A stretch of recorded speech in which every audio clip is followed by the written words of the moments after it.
একটা সাধারণ ডিম, রান্নাঘরের জিনিস।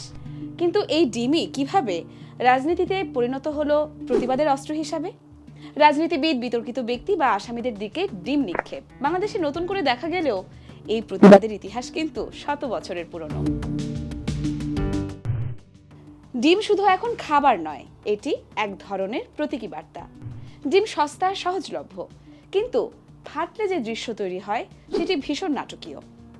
কাপড় নষ্ট, গন্ধ, বিশৃঙ্খল চেহারা সব মিলিয়ে এটি অপমান, ক্ষোভ আর প্রত্যাখ্যানের প্রতীক হয়ে দাঁড়ায়।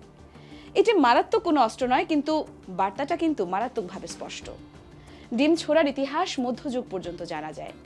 জনসম্মুখে অপছন্দের লোকদের অপমান করতে ডিম বা পচা খাবার ছোড়া হতো।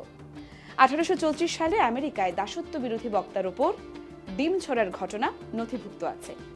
1917 সালে অস্ট্রেলিয়ার প্রধানমন্ত্রীকে লক্ষ্য করে ডিম ছোড়া হয়।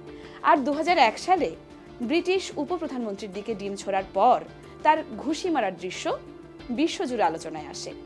মানে এটা শুধু স্থানীয় কোনো ঘটনা না, এটা এখন গ্লোবাল প্রতিবাদ কালচার। অনেকে একে অহিংস প্রতিবাদের অংশ বলেন, কারণ এতে প্রাণঘাতী ঝুঁকি কম, কিন্তু অপমান আর প্রতীকী প্রতিবাদটা ভীষণ জোরালো।